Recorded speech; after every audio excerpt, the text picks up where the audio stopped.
প্রিয় শিক্ষার্থীবৃন্দ, বাংলাদেশের সর্ববৃহৎ অনলাইন প্ল্যাটফর্ম বিদ্যাবাড়ির ডিজিটাল ক্লাসরুম থেকে আমি আপনাদের সাথে আছি ফুজিয়াউর রহমানী, সিনিয়র শিক্ষক, বাংলা ভাষা ও সাহিত্য বিভাগ, বিদ্যাবাড়ি। আজকে আমরা আলোচনা করব বাংলা ব্যাকরণের সবচেয়ে কনফিউজিং দুটি বিষয়। সবচেয়ে কনফিউজিং, যেটা দেখে আপনি একটু বিপাকে পড়ে যান, যে সংখ্যাবাচক বহুব্রীহি সমাস আর দ্বিগু সমাস দেখতে 100% সেম, কিন্তু ভিতরে ভিতরে দুই সমাস, কখনো সংখ্যাবাচক বহুব্রীহি আবার কখনো দ্বিগু সমাস। তাহলে চলুন শিক্ষার্থী বন্ধুরা, আমরা শিখে নেব কি করে খুব সহজ থেকে সহজতর উপায়ে আমরা দুইটাকে আলাদা করতে পারি, সংখ্যাবাচক বহুব্রীহি এবং দ্বিগু সমাস। চলুন, সংখ্যাবাচক বহুব্রীহি সমাস বলতে আমরা কি বুঝি দেখেন তো। সংখ্যাবাচক বহুব্রীহি বলতে আমরা বুঝি পূর্বপদ সংখ্যাবাচক, পরপদ বিশেষ্য হলে এবং সমস্ত পদটি বিশেষণ বোঝালে তাকে বলে সংখ্যাবাচক বহুব্রীহি সমাস। তার মানে এখানে দুইটা শর্ত দিয়েছে, পূর্বপদ সংখ্যাবাচক আর কি বলছে, পরপদ বিশেষ্য হবে। পূর্বপদ সংখ্যাবাচক ও পরপদ বিশেষ্য। ওকে, তাহলে আমরা দ্বিগু সমাসে আসি। দ্বিগু সমাসের মধ্যে কি বলা হয়েছে, সমাহার বা মিলন অর্থে সংখ্যাবাচক শব্দের সঙ্গে বিশেষ্য পদের যে সমাস। তার মানে এখানে বিশেষ্য প্রথমে সংখ্যা পরে বিশেষ্য, আর বহুব্রীহি সমাসে কি বলছে, প্রথমে সংখ্যা পরে বিশেষ্য। তার মানে সংজ্ঞা দেখে বোঝার উপায় মোটামুটি নাই বললে চলে। পূর্বপদ সংখ্যাবাচক আর পরপদ বিশেষ্য হলে তাহলে আমরা কি করে বুঝবো যে একটা হচ্ছে সংখ্যাবাচক বহুব্রীহি সমাস আর একটা হচ্ছে দ্বিগু সমাস। একটা হচ্ছে সংখ্যাবাচক বহুব্রীহি সমাস আর একটা হচ্ছে দ্বিগু সমাস। আমরা এটা কি করে বুঝবো একটু দেখুন, আমরা আলোচনায় আসছি আজকে। জাস্ট আমি দুইটা শব্দ বোঝাতে চাচ্ছি।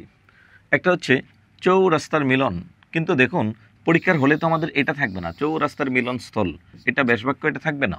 থাকবে কি সমস্ত পদ। চৌচালা আছে যার, এরকম যদি লেখা থাকতো চৌচালা আছে যার সমান সমান চৌচালা, তাহলে আপনি না হয় ধরতে পারতেন।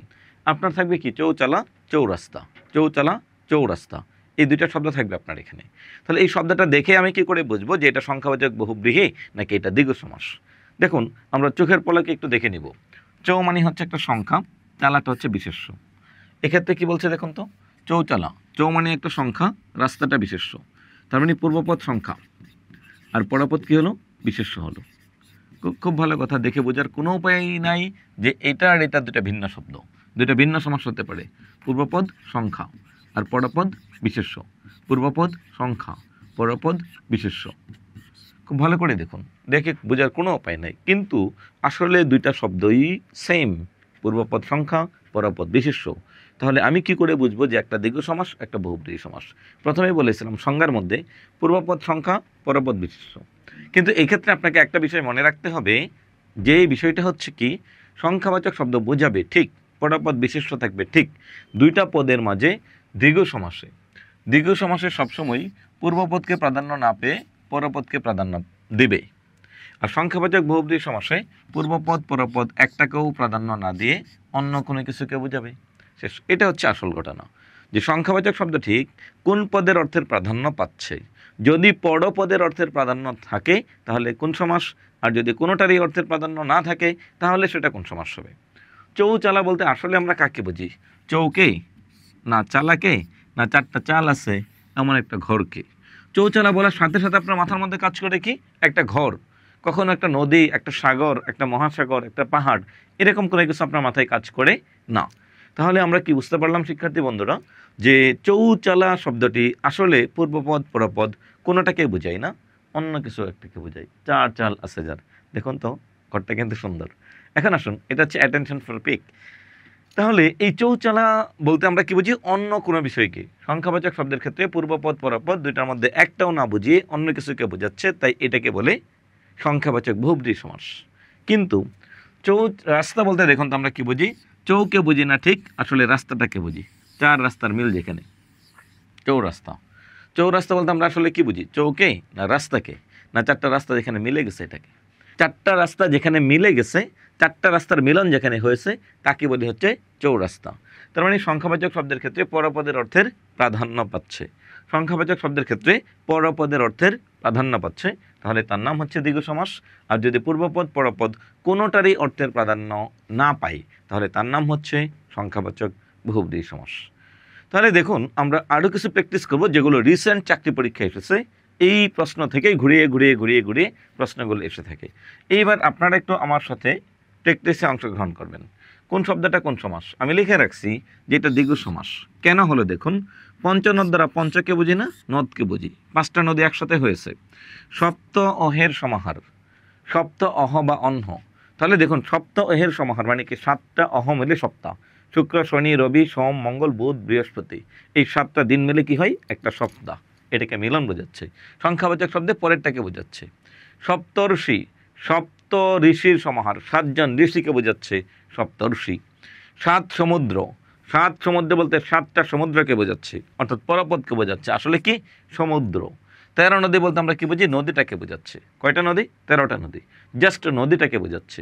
তাহলে সংখ্যাবাচক শব্দের ক্ষেত্রে যদি পরপদের অর্থের প্রাধান্য থাকে তাহলে সেটার নাম হচ্ছে দ্বিগু সমাস।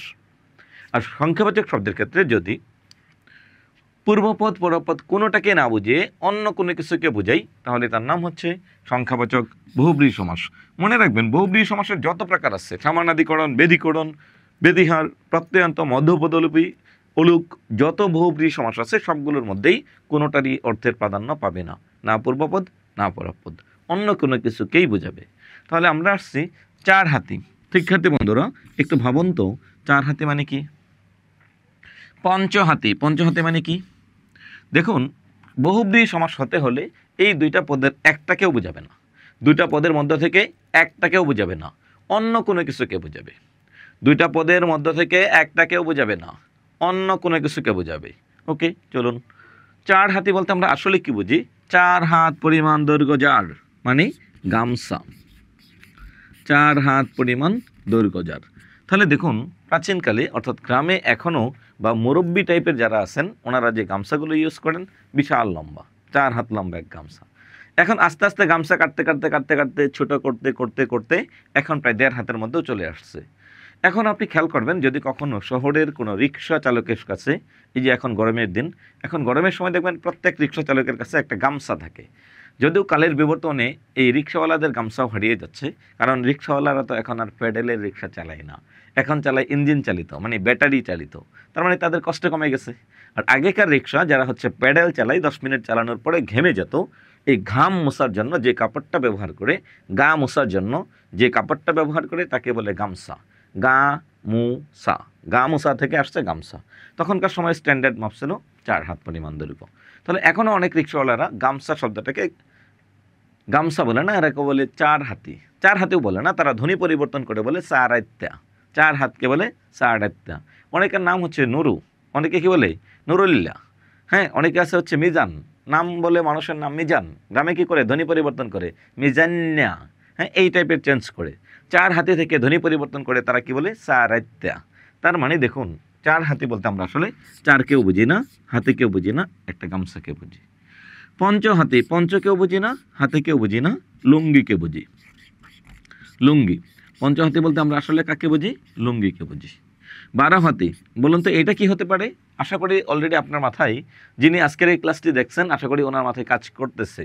12 হাতি মানে হচ্ছে শাড়ি, ছেলে মেয়ে সবাই আমরা জানি শাড়ির স্ট্যান্ডার্ড মাপ কি 12 হাত শাড়ি। পঞ্চানন বলতে পঞ্চকেও বুঝি না, আননকেও বুঝি না। 5টা আনন আছে এমন কাউকে বুঝি। কার আনন আছে? শিব। পঞ্চানন বলতে আমরা কাকে বুঝি? শিবকে। দশানন বলতে 10কেও বুঝি না, আননকেও বুঝি না, কাকে বুঝি? রাবণকে বুঝি। তাহলে শিক্ষার্থী বন্ধুরা, আশা করি আপনারা বুঝতে পেরেছেন, এবং এই অংশ থেকে যে সংখ্যাবাচক বহুব্রীহি এবং দ্বিগুর মধ্যে যে একটা বিপাক তৈরি হয়, বিপাকে পড়ে যাওয়া থেকে আশা করি আপনারা বেঁচে যাবেন। তাহলে আমাদের আজকের ক্লাসটি কেমন লাগলো একটু কমেন্টে জানাবেন।